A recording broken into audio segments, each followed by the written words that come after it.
섬기는 종이신 예수 그리스도라는 제목으로 말씀을 나누고자 합니다.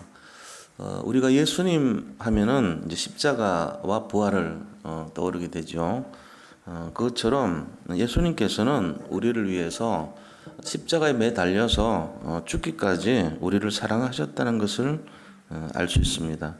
특히 오늘 1절에 보니까 그 유월절 전에 예수께서 자기가 세상을 떠나 아버지께로 돌아가실 때가 이른 줄 아시고 세상에 있는 자기 사람들을 사랑하시되 끝까지 사랑하시니라, 이렇게 되어 있어요. 끝까지 사랑하신다고 되어 있죠. 그것은 바로 섬김을 말하는 거예요. 마가복음 10장 45절에 보면은 인자가 온 것은 섬김을 받으러 온 것이 아니라 오히려 섬기려 하고 모든 사람들의 대속물이 되게 하려 하심이니라 그랬습니다. 섬김을 받으려고 오는 것이 아니라 섬기고 대속물로 되기 위해서 왔다는 거예요.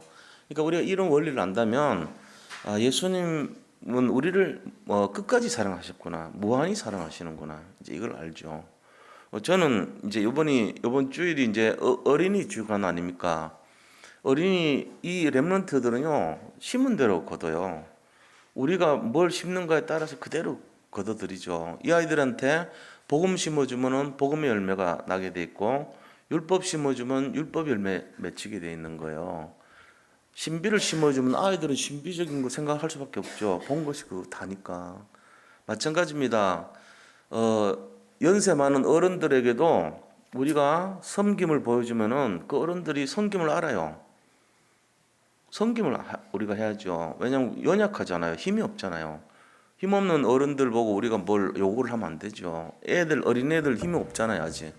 거기다가 뭘 요구하면 안 되죠. 그건 틀린 거예요. 그래서, 요번에 이제 오늘 그 기념품도 맞추고 했는데, 주일날 이제 제가 그 광고를 드리려고 그럽니다. 우리 연세 많으신 어른들 또 우리 랩런트들은 무조건 요번에 물질적인 거 이런 거 전혀 신경 쓰지 말고, 작년에 재작년에 체육대회 할 때 우리가 그런 거 신경 썼습니까? 그냥 오셔가지고 같이 누리면 되지. 회비라는 거 내가 말을 했는지 모르겠는데 저는 기억이 없어요. 근데 회비라는 자체 개념이 없는 거예요. 그런 거 신경 쓰지 말고 와야 돼요. 그리고 혹시 그럴 일은 없겠지만 장롱에 여윳돈이 좀 남아 돈다든지 이런 분들은 헌금하세요. 그러면 돼요. 아니, 어른들 말고 돈 버는 사람이 해야지. 그렇게 해서 교회가 돌아가는 거지. 그렇지 않아요? 어른들하고 렘넌트는 편안하게 오셔야 돼요. 무조건. 그렇게 오시고 또 전도 대상자 있으면 데리고 오고 그래 하면 돼요. 눈치 보여서 내가 오겠냐 그런 생각하면 안 돼요. 이럴 때는 언제 전도하겠어요? 애들도 마찬가지고. 부담되지 않냐? 부담은 하나님이 가지는 거지. 우리가 왜 부담 가져요? 자녀들이 냉장고 열면서 내가 이거 먹으면 없어지면 또 엄마가 힘들 건데 이런 생각은 먹나요? 애들은 무조건 산에 넣으라고 떼쓰고, 어른들도 야 좋은데 놀러 가자 이래야 되는 거예요. 그게 맞는 거라니까. 그래서 누리는 거예요, 복음은. 그래 하고 혹시 담임 목사 말을 잘못했더라도 알아듣기를 잘 들으면 돼. 그렇잖아요. 하나님이 우리한테 원하는 게 뭔데요? 편안하게 누리라 그랬잖아요. 죽기까지 대속하고 사랑하는데 끝까지 사랑하시니라. 이게 원리예요. 그 예수님이 그 같이 다녔던 제자들 사랑하는데 조건 따지고 야 너들 날 믿으려면 날 믿고 다니려면은 회비 내라 이런 얘기 안 했어요. 그냥 나를 따라오너라, 누리라 그랬어요. 즐기라 그랬어요. 복음 누리면 돼요. 거기 무슨 조건이 있는 거 아니에요. 그래 하시기 바랍니다. 예수님 그러셨다니까. 그래서 우리가 복음을 아는 사람들이 제일 중요하게 생각해야 되는 게 뭐겠냐 하는 거예요, 솔직히. 이 기독교는 변화의 종교입니다. 그죠? 기독교 예수 믿고 흑암이 꺾이니까 변화가 되잖아요. 일단 평안이 임하고. 예수님 믿으면은 우리 속에 예수님의 능력이 임하니까 흑암이 꺾이잖아요. 그러면 평안이 오죠. 변화된 거예요. 한 번도 평안하게 산 적이 없어요, 인생이. 다 그렇죠. 다 힘들게 살았어요. 근데 평안이 오는 거예요, 처음으로. 그걸 변화라고 그러잖아요. 내가 왜 이렇게 마음이 편안한지 모르겠다고. 내 미래가 온갖 보면은 돈도 부족하고 갚아야 될 부채도 있을 수 있고 질병을 지고 살 수도 있고 어려움이 있는데도 마음이 평안한 거예요. 왜 그러죠? 예수님과 함께 하니까요. 저는 하나님께 감사하는 게 그런 부분이에요. 제 자신이 조금 부정한 거 투성인데 인도 잘못 받을 때도 있고 그럴 수도 있잖아요.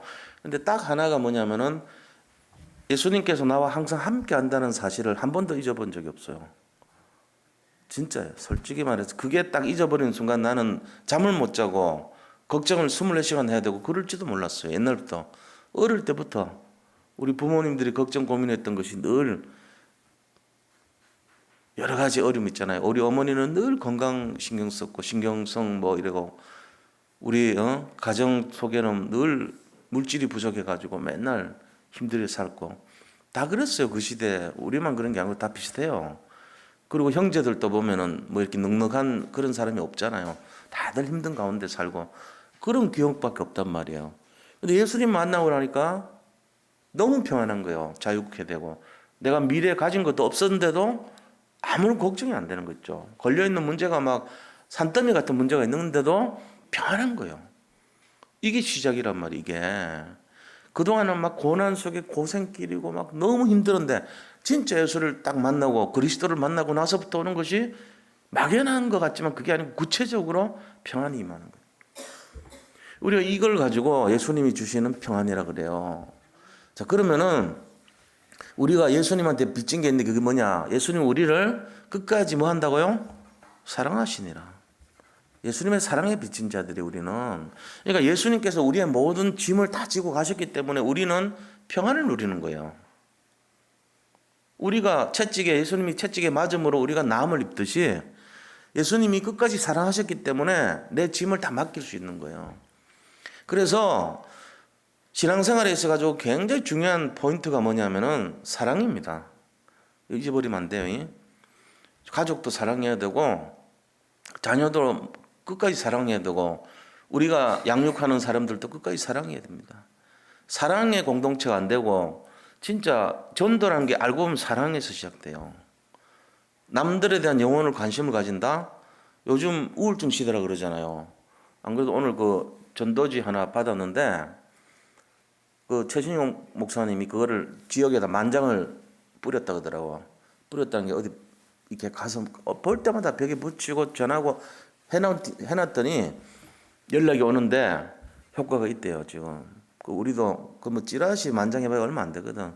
저번에 전도지는 이제 했는데 그거 말고 내용이 보니까 좋더라고. 우울하십니까? 이러고 시작해요. 그리고 이제 쫙 우울증에 대한 내용들이 막 구체적으로 나오니까 읽어본 사람은 호기심에 전화를 하겠더라고. 근데 그걸 이제 전문 상담할 수 있는 사람이 해줘야 돼. 그냥 아무나 하면 안 되고. 그래서 저도 한번 그거를 맡겨가지고 이번에 우리 D-Day가 5월 27일 아닙니까? 한 2주 남았는데 3주 남았죠. 우리 성도님들 한 달에 한 번씩 할 때 그거 뿌리고 다니고 그 다음에 캠프 할 때 쓰고 그 주면 돼요. 설명할 필요도 없이 주고 읽어보라 그러고 붙여놓고 어디 테이프 들고 가서 붙여놓고 이러면 돼. 한 10,000장 정도 해가지고 하려고 그래. 그게 뭐가 담겨있냐? 내가 유심반데 나는 당신을 지금 당신이 우울한 걸 알고 난 당신을 사랑합니다. 메시지가 있는 거예요. 당신의 그 우울함을 해결하려면 내가 이 사랑하는 마음, 영혼을 사랑하니까 나하고 한번 상담을 해봅시다. 이런 메시지가 있더라고요. 사랑이에요. 그래서 누가 질문했잖아요. 바리새인들이 성경에서 가장 큰 계명이 뭡니까? 이랬잖아요. 10계명을 이제 말하는데 예수님이 그리 말 안 하죠. 마태복음 22장 37절에서 40절 보니까 두 가지 계명이 있는데 첫 번째 계명은 주 너의 하나님을 사랑하라. 이것이 가장 큰 계명이다 이랬어요. 또 두 번째 계명은 뭡니까? 내 이웃을 내 몸과 같이 사랑하라. 이게 크고 둘째 되는 계명이니라 이랬잖아요. 결국은 사랑이란 말이에요. 우리는 무슨 사랑이냐? 하나님에 대한 사랑이 있어야 되고 이웃에 대한 사랑이 있어야 되는 거예요. 그게 진짜 중요한 거예요. 그래서 오늘 요한복음 13장에도 보면 34절, 35절에 새로운 계명을 줘요. 예수님이. 같이 한번 읽어보자고요. 뭐라고 되어 있는지. 자, 34절, 35절 말씀 같이 합독하겠습니다. 새 계명을 너에게 주노니 서로 사랑하라. 내가 너희를 사랑할 것 같이 너희도 서로 사랑하라. 너희가 서로 사랑하면 이로써 모든 사람이 너희가 내 제자인 줄 알리라. 그렇습니다. 이게 바로 예수님께서 우리에게 주시려고 하는 메시지예요. 오늘 서로 발을 씻어주라 이랬거든요.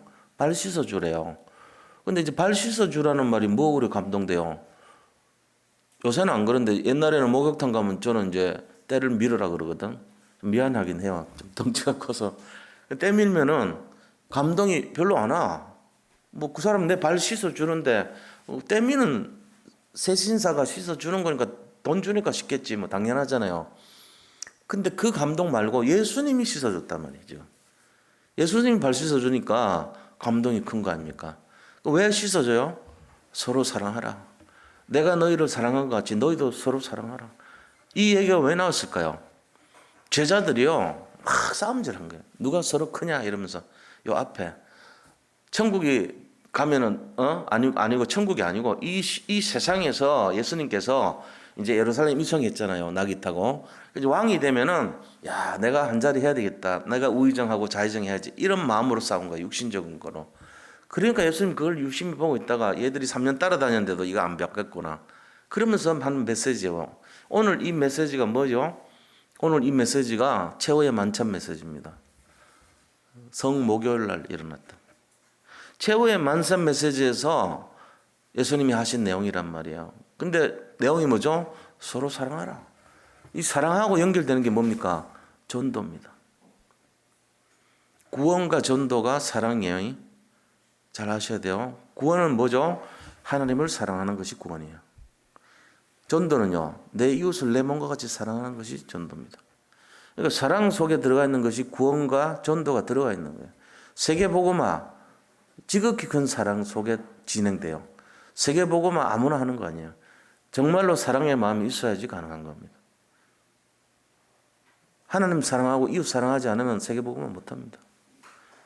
그럼 주로 우리는 뭐 합니까? 걱정하고 살죠. 뭐 돈 걱정, 건강 걱정, 문제 사건 해결 걱정, 그거 하고 사는 거예요. 진짜 걱정이 내가 주님 만나고 이웃 살리고 이게 걱정이 돼야 되는데 그런 걱정은 잘 안 해. 눈앞에 보이는 돈 걱정, 질병 걱정, 건강 걱정, 자녀 걱정, 가정 걱정 이런 거 막 한다고. 그러다 세월 다 보내요. 그러니까 이제 뭐가 없냐? 참된 사랑이 없는 거예요. 진짜 사랑은 구원받은 거 그리고 전도하는 거 이게 진짜 사랑이잖아요. 이게 돼야 돼요. 그리고 서로 사랑하라. 이제 싸우지 말고 육신적으로 싸우지 말고 서로 섬겨라. 이겠대요. 그 모범이 오늘 예수님께서 나타낸 거예요. 자, 그래서 오늘 이런 내용으로 첫 번째 모습이 뭐냐? 섬기는 종입니다. 섬기는 종. 예수님께서 우리에게 보여주신 내용 중에 첫 번째가 섬기는 종이에요. 섬기러 오셨어요, 예수님은. 그래서 제자들의 발을 씻기시는 예수 그리스도입니다. 지금 예수님께서는 마가복음 10장 45절 아까 말씀드린 것처럼 섬깁니다. 그래서 오늘 1절에 보니까 13장 1절에 자기 사람들을 사랑하시되 끝까지 사랑하시니라. 자기 사람이란 말은 예수님을 따라다니고 복음을 계속 따라다녔던 그 사람들, 그 제자들이라고 생각했던 사람들. 그런데 놀라운 사실이 있어요. 우리가 여기 섬기는 종으로 오신 그리스도께서 오늘 이 13장부터 핵을 끊는 내용이 있어요. 13장 이후부터 12장까지가 서론이었다면 13장부터는 본론이 진행돼요. 요한복음에. 12장까지 내용은요. 많은 무리와 세상 사람들을 향해서 메시지를 던졌습니다. 그런데 13장부터 특징이 뭐냐면은 세상 사람들하고 만나지 않아요. 서기관들, 바리새인들, 사두개인들 이런 사람 만나지 않아요. 이제. 누구 만나냐? 딱 12제자만 만나요. 요한복음 13장 이후부터 마지막까지 진행되는 모든 내용들이 21장까지 내용이 전부 다 그렇다니까요. 전부 다 제자들 상대해서 진짜 메시지 하는 거예요. 이제 속닥하게 12제자를 중심으로 완전 제자화 메시지가 나오기 시작하네요. 자, 그때 최후의 만찬 때 일어났던 사건이 두 가지가 있습니다. 사복음서 보면요. 나중에 제가 이거 끝나면은 마태복음을 하든지 마태복음만 안 했거든 지금. 누가복음, 마가복음도 안 했네. 요한복음하고 누가복음은 했어요 지금까지 제가 사역하면서. 근데 마태복음하고 마가복음은 안 했거든. 그래서 이 두 가지 중에 마태복음이 훨씬 깊어요 내용이. 그래서 이거 끝나면은 마태복음 한 번 더 들어가려고 그래요. 이 시간에 사복음서 하려고. 그런데 그 사복음서에 나오는 내용 중에 요한복음하고 다른 게 있어요. 오늘 이 본문 똑같은 내용인데 뭐냐? 앞에 세 본문은요 전부 다 최후의 만찬 얘기 나와요. 그리고 성찬식 나와요. 이것은 내 살이다. 이것은 내 피다. 그거 나온다니까. 내 살을 먹고 피를 먹으라. 기념하라. 이런 내용이 나온단 말이에요. 근데 오늘 여기 나오는 내용은 성찬식 없어요. 똑같은 최후의 만찬인데 그 대신에 앞에 세 복음서에는 없는 요한복음에만 있는 내용이 세족식이에요. 발 씻으라는 게 여기만 나와요. 또 이런 특징이 있어요. 그러면 요한복음에서 이 기록한 게 언제 기록했냐면은 사도 요한이 나이 들어서 90세 정도 됐을 때 기록한 내용이에요. 그러면 앞에 마테마가 누가 다 죽고 없어지고 그죠? 요한이 오래 살았잖아요. 반모성까지 유배될 때까지. 근데 그때 기록한 게 이 요한복음인데 앞에 최후의 만찬 내용은 어차피 다 알려진 거 빼고 새로운 거 집어넣었다고. 그때 봤는데 안 기록한 거 이게 세족식 내용이에요. 왜 그랬을까요? 사랑을 강조한 거예요. 사랑하라는 거예요. 사랑 안에는 구원이 있고 전도가 있다 그랬잖아요. 섬김이란 말이에요. 이게 영적인 섬김. 그러니까 우리가 영적으로 섬기는 마음이 없으면 이번 주일도 그렇잖아요. 제가 광고하고 나니까 분위기 쎄하더라고 느낌이. 내가 집에 와서 잠을 못 잤어. 어른들이 돈도 없는데 부담스러워할 것 같다. 안 오면 어떡하냐 이런 마음도 들더라니까 솔직히. 근데 그게 제 마음이에요. 말해놓고 나면 난 그런 의도가 아닌데 너무 실제적인 얘기를 많이 해버렸어. 그렇게 하면 안 돼. 목사는 좀 편안함을 줘야 되는데 너무 치밀하고 예민하게 다 얘기해내니까 어른들이 뭔 돈을 벌어요. 다 부담스러워하지. 힘들어하지. 렘넌트는 당연히 뭐 어렵고. 그래서 내가 인도받는 게 그게 아니구나. 앞으로도 마찬가지구나. 우리 연세 많으신 분들을 잘 섬겨야지. 그게 집안이 잘 돌아가는 거잖아요. 그분들이 와서 편안하게 참여할 수 있도록 잔치를 벌려도 동네 마을에 잔치 벌려도 어른들이 와서 진짜 편안하게 대접받고 누리고 그런 분위기가 돼야지 그 마을이 잘 돌아가는 것 같아요. 그거를 막 이렇게 너무 빡빡하게 하고 이러면 안 돼. 이상 분위기 이상해져. 오늘 여기도 마찬가지 아닙니까? 예수님께서 야 복음은 사랑하는 거야. 끝까지 사랑하시니라. 그리고 하신 말씀이 발 씻어주는 거 있죠. 그게 바로 뭡니까? 참된 겸손이에요. 빌립보서 2장 7절 8절 보니까 그분은 하나님과 동일하단 말이에요. 하나님의 본체시나 그러나 하나님과 동등함을 여기지 아니하시고 뭐 했어요? 이 땅에 종의 형체로 나타나셨다. 빌립보 2장 7절에 보시면 종의 형체로 나타나서 끝까지 뭐요? 이 죽기까지 순종하셨다 그랬어요. 그게 겸손이에요. 진짜 겸손은 내가 저 사람한테 뭘 받아 먹어야지 그게 겸손이 아니고 죽기까지 그 사람을 섬기고 평안하게 해주고 그게 섬김이란 말이에요. 그게 겸손이죠. 그러니까 우리 겸손 안에 뭐가 들었냐면은 영혼권의 정신이 들어있어요. 사실은. 왜요? 내가 죽어야지 하늘에 이 앞에 쫙 나왔었잖아요. 내가 죽어야지 열매를 맺는다고. 그게 숨어있는 게 겸손이에요.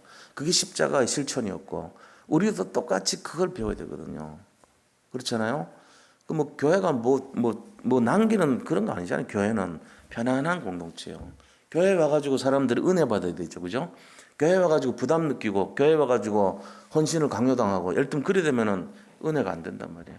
그러니까 우리가 잘 알아야 되는 거는 예수님께서 말씀하신 것처럼 끝까지 사랑하셨고 섬기라 그랬고, 그죠? 겸손을 말했단 말이에요. 이게 예수님께서 이 땅에 오셔서 하신 섬기는 종의 모습이었어요. 십자가에서 죽기까지 겸손을 나타내셨다고. 섬기는 종으로 오셨다고 그랬어요. 내가 섬김을 받으러 온 것이 아니고 너희들을 위해서 섬기고 오히려 십자가의 대속물이 되기 위해서 왔다는 거예요. 대속물이라는 뜻이 뭐라고요? 대신 빚 갚아준다는 뜻이에요. 속자가 빚 갚을 속자거든요. 속량이라 그러면은 그동안 진 빚을 청산한다 이 뜻이에요. 그러니까는 예수님께서 우리의 빚을 다 갚아주기 위해서 오신 거예요. 그러면서 평안하라 이렇게 말했어요. 우리는 그걸 누리면 돼요. 다른 거 신경 쓸 필요 없어요. 그래 하시면 됩니다. 마태복음 23장 11절에도 보면은 뭐라고 되냐면은 큰 자, 진짜 큰 사람, 큰 자는 섬기는 자가 되어야 된다 그랬어요. 큰 자는 섬기는 자가 돼야 돼요. 그래서 내가 자주 얘기하지만 바다가 돼야 돼. 바다.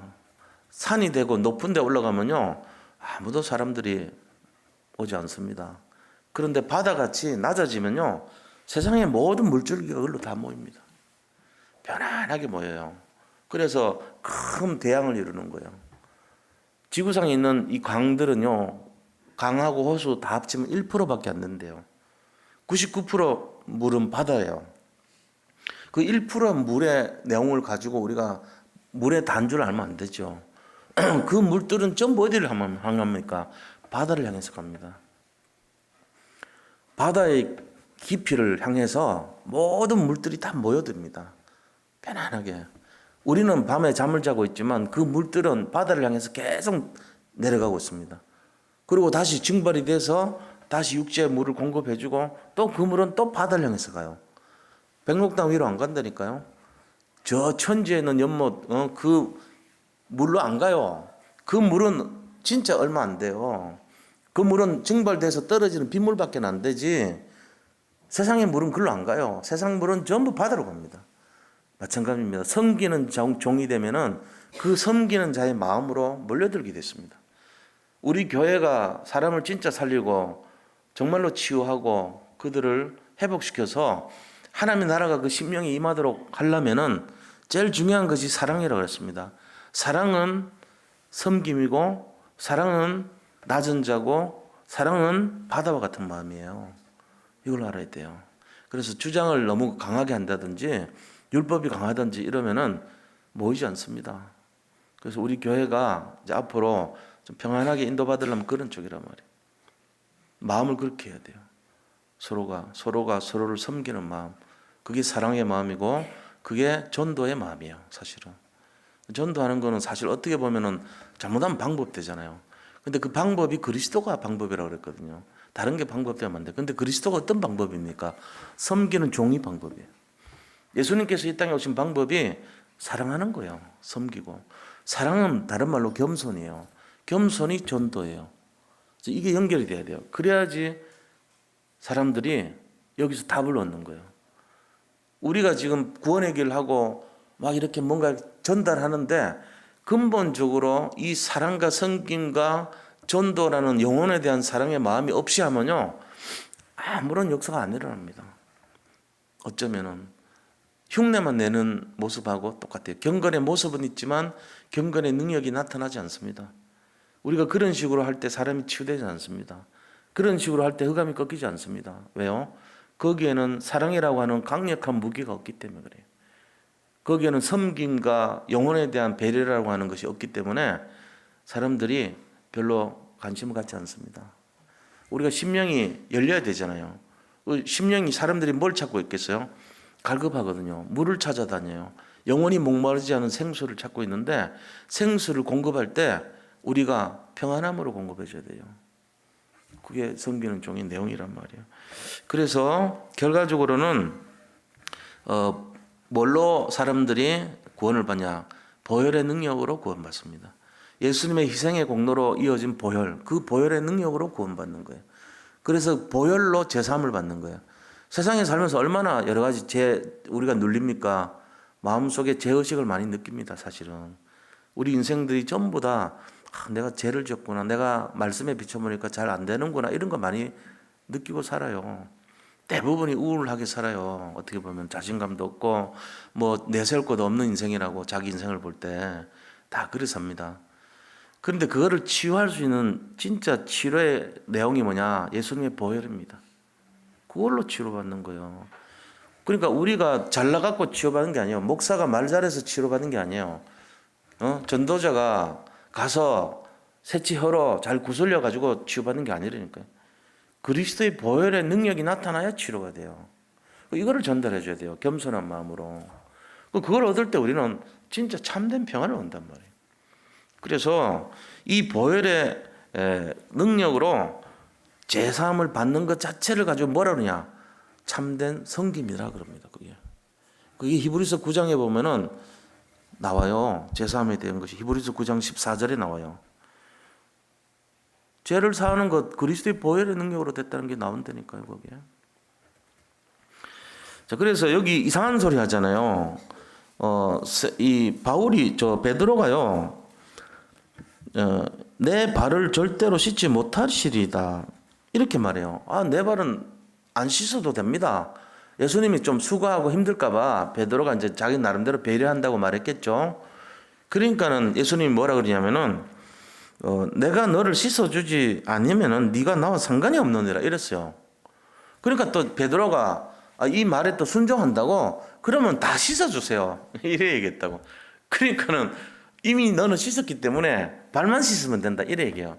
뭔 소리요? 나 미워하나 봐, 예수님이. 내가 말만 하면 반대로 얘기하고 그래. 라고 생각할 수 있을 정도로 베드로를 찍어갖고 일깨워주고 있어요. 이게 뭔 뜻이냐면은, 목욕이라고 하는 의미는요, 이 회심을 말합니다. 회심. 일생에 단 한 번 일어나요, 회심은. 그러니까 내가 예수 안 믿던 사람인데 예수님을 영접해서 내가 하나님의 자녀가 된 것이 목욕이에요. 모든 죄를 완전히 씻어버린 날이에요, 그날이. 영접의 날이죠, 회심은. 그런데 발을 씻는다는 말은 영접하고 회심했는데 살다 보니까 또 죄를 짓거든요, 우리가. 성화가 안 돼. 마음속에 또 이끼가 끼고 때가 묻고 하잖아요. 그러니까 때로 씻어주라는 거예요, 그거를. 이거는 뭐냐? 회개라 그래요, 회개. 그러니까 회심과 회개를 설명하고 있는 거예요, 예수님께서. 회심은 한 번만 하면 된다. 그런데 회개는 자주 해야 된다. 이 얘기하는 거예요. 그러니까 우리가 마음속에 남을 막 미워하든지 증오하든지 사랑하지 않든지 또 이렇게 여러 가지 있잖아요. 복음 아닌 모습이 있다니까요. 사실 저도 우리 집사람 되게 사랑하고 가정 사랑하고 하지만은 불강력적인 상황이 올 때 서로 얘기할 때 있거든. 그 입장에서 미안한 것도 있고 하잖아요. 근데 그게 이제 서로 심해지면 어떻게 될까요? 티격태격하지. 그리고 더 심해지면은 각방 쓴다 그러고 이러지.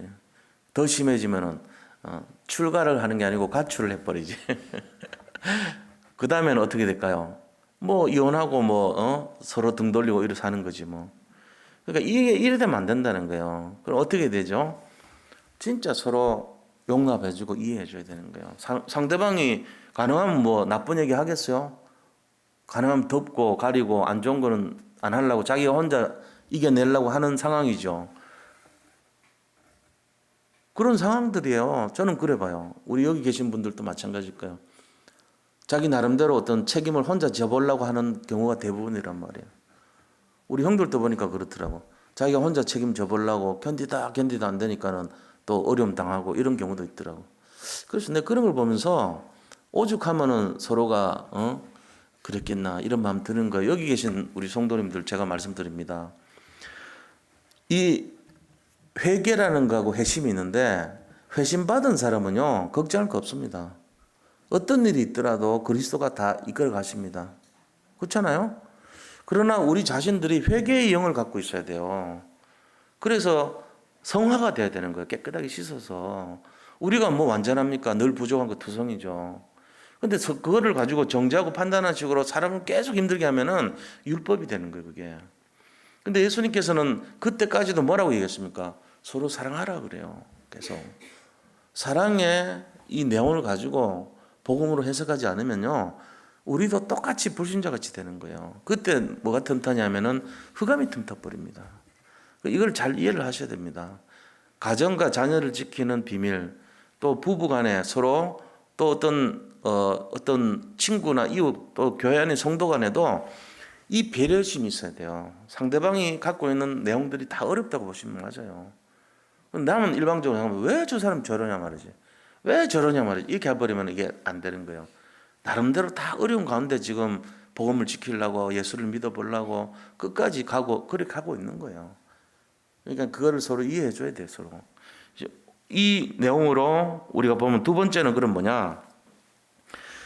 섬기는 종의 다음으로는 지금 세족씩 서로 발을 씻어주라 하는데 이 발을 씻어주라는 말이 어떤 의미냐 하는 겁니다. 세족의 진짜 의미요.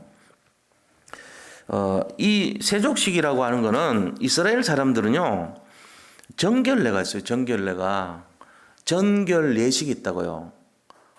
그러면 정결례가 뭐죠? 우리나라 같은 경우는 식사의 예절이 있잖아요. 우리나라는 식사 예절이 어떤 거죠? 밥 먹기 전에 손을 닦는다 뭐 이런 것도 식사 예절일 수 있어요. 그리고 우리나라 식사 예절은 손으로 먹는 게 아니고 스푼이나 아니면 숟가락이나 젓가락을 사용한다. 이게 식사 예절이에요. 그리고 밥 먹을 때 뭐 쩝쩝거린다든지 이런 소리 내지 않고 조용하게 식사한다. 그런 것들이 식사 예절로 할 수 있잖아요. 그런데 마찬가지로 이스라엘도요, 밖에 맨발로 다니는 사람이 많아요. 신발 없이. 그리고 그 나라에는 이제 먼지가 많단 말이에요. 이 흙으로. 그래서 방에 남의 집에 들어가면은 하인이 있는데 그 사람의 발만 닦아주는 하인이 있어요. 이 발을 씻어주는 사람을 정결 예식을 하는 하인이다. 그렇게 말합니다. 손을 씻고 발을 씻도록 돼 있어요. 근데 그 발 씻어주는 사람은 손은 본인이 씻지만 발은 하인이 씻겨줘요. 근데 그거를 예수님이 씻겨준 거예요, 지금. 그러면서 하시는 말씀이, 야, 너희들도, 12절 보니까 그들의 발을 씻으신 후에 옷을 입으시고 다시 앉아 그들에게 이르시되 내가 너희에게 행한 것을 너희가 아느냐? 이렇게 물어봤어요. 내가 너희한테 이 발 씻은 게 뭔지 아냐? 이 말 한 거예요. 뭐라고 얘기하냐면은 14절에 내가 주와 또는 선생이 되어 너희 발을 씻었으니 너희도 서로 발을 씻어주는 것이 옳으니라. 내가 너희에게 행한 것 같이 너희도 행하게 하려고 본을 보였노라 그랬어요. 내가 이 발 씻은 의미가 뭐냐면은 섬기는 그 사랑의 행위를 표현하고 살아라는 거예요. 마음으로 이렇게 하지 말고 실제로 행동으로 나타내고 본이 돼갖고 살아라는 거예요. 싸우지 말고 서로 누가 높냐 이런 거 관심 갖지 말고 영혼을 바라보면서 섬기라는 그 얘기한 거죠. 그래서 세족식의 의미는 뭐냐면은 종이 하던 것을 대신해서 예수님께서 하심으로써 실제적으로 참된 섬김의 의미를 보여준 거예요. 이 세족의 의미가 그런 거예요. 참된 섬김이다 하는 거죠. 그리고 발 씻는다는 것은 영적인 갱신 이런 의미가 있습니다. 우리가 살 때 영적으로 갱신되지 않은 부분이 있거든요. 육을 입고 있기 때문에 육신으로 빠질 때도 있고 마음과 생각이 여러 가지로 눌릴 때도 있고 영적인 부분이 어려움 당할 때도 있습니다. 마귀가 공격할 때 그대로 거기에 당해서 실패의 모습으로 살 때도 있어요. 근데 그거를요 방치하고 자학하면 안 돼요. 그래서 뭘 얘기합니까? 나는 안 되는가 봐. 나는 아무리 해도 다락방도 안 되고 나는 전도도 안 되고 사람들이 나를 싫어하는 거 봐. 이렇게 자학을 해버립니다. 그래 하지 마세요. 자기 자신부터 발 씻어요. 그럼 남 씻기기 전에 먼저 자기가 씻어야 돼. 그러고 남을 씻겨줘요. 그게 바로 구원이요 전도요 영접이란 말이게. 그러니까 이 세족의 의미는요 전도의 의미가 있습니다. 영적으로 씻겨주는 거니까. 세족의 의미는 다른 사람들을 배려하는 의미가 있어요. 다른 사람들을 치유하는 의미가 있어요. 서밋되는 의미가 있어요. 이게 이 세족의 의미가 어떻게 보면 힐링의 의미가 담겨 있어요.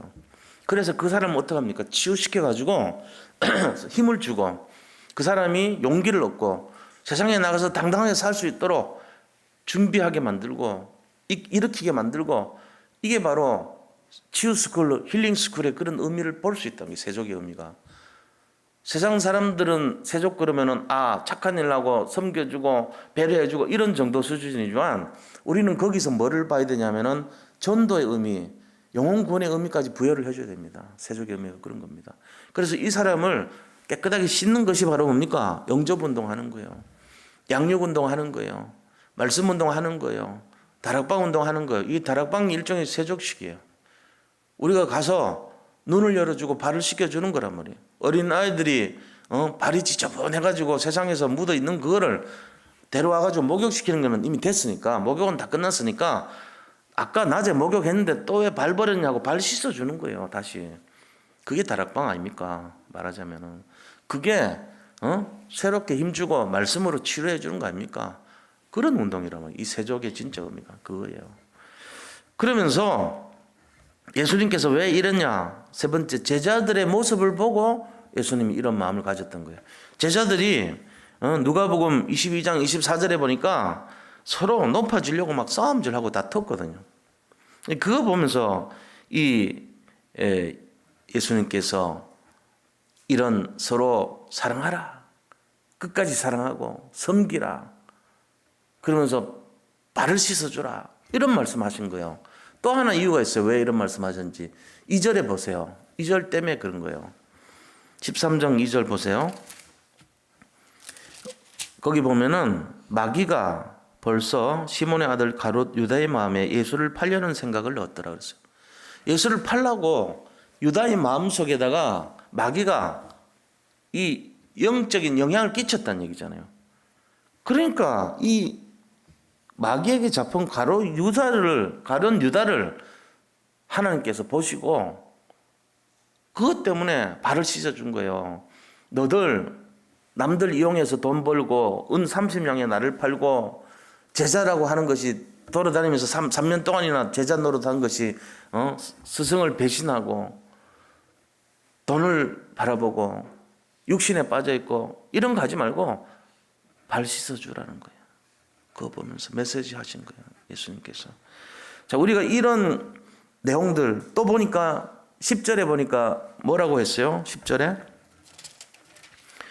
베드로가 하는 말이 예수께서 이르시되 이미 목욕한 자는 발밖에 씻을 필요가 없느니라. 온몸이 깨끗하니라. 너희가 깨끗하나 다는 아니니라. 그랬어요. 이제 가룟 유다를 지정해서 다는 아니라 그랬는데 지금 이 말을 누구를 지칭해서 얘기했냐면 베드로요. 베드로가 수제자인데 제가 아직도 3년에 따랐다는 내가 말하는 것이 어떨 때는 발 안 씻겠다 그랬다가 또 발 안 씻으면 관계없다니까 또 뭐 전신을 씻어달라 그랬다가 얘가 지금 뭔 소리 하는지를 모르는 거예요. 예수 믿는데 그 방향도 모르고 내용도 모르는 거예요. 그거 보니까는 지금 이게 지금 머리에 머물러 있구나 얘들이. 그래서 진짜 섬김이 뭐고 섬김의 의미가 뭐고 이거를 제대로 가르쳐 준 거죠. 이 세 가지 이유 때문에 그런 거예요. 가룟 유다, 베드로, 그죠? 그러면서 서로 싸우는 제자들, 이 내용 때문에 예수님께서 세족식을 하면서 제대로 인도받으라 그랬어요. 그러면서 결론적으로 예수님께서 하신 말씀이 뭡니까? 서로 발을 씻어주라. 이 말은 너들이 복음 안에서 하나가 돼야 되지 않냐 그런 얘기예요. 원네스를 말해요. 하나님과 너들이 하나가 돼야지 위드를 말하는 거예요. 진정한 섬김은 복음과 내가 하나 되는 게 섬김이에요. 진짜로 참된 섬김은 복음 정신을 가지고 내가 사는 것이 진짜 섬김이거든요. 발을 씻어준다는 말은 영접운동, 양육운동, 치유운동입니다.